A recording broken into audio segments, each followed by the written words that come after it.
জম্মু শ্রীনগর জাতীয় সড়কে ধস, বানিহাল টানেলের কাছে ধসে বিপর্যস্ত জাতীয় সড়ক। ১,৫০০-এরও বেশি গাড়ি রাস্তায় আটকে। ধসের জেরে আটকে বহু পর্যটক। বিচ্ছিন্ন জম্মু শ্রীনগর জাতীয় সড়ক যোগাযোগ। কমলাক্ষ আমাদের সেখানকার পরিস্থিতি জানাচ্ছেন। কি অবস্থা কমলাক্ষ?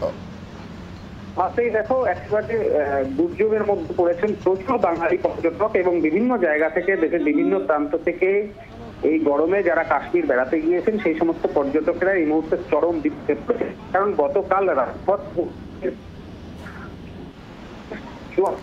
জাতীয় সড়কে বানিহাল টানেলের কাছে ব্যাপক ভূমিধস এবং সেই ধসের কারণে পরের পর পর্যটক বোঝাই গাড়ি পুরো কাজীগঞ্জ থেকে বানিহাল, অন্যদিকে কাটরা থেকে বানিহাল দুটি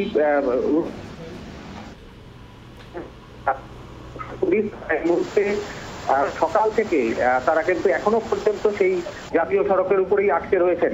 সেই কারণে এর মধ্যে অভিযোগ করছে বা তাদের অভিযোগ লোকাল যে গাড়িগুলি, সেই গাড়িগুলি ছাড়া হচ্ছে, কিন্তু পর্যটকদের গাড়ি আদতে ছাড়া হচ্ছে না।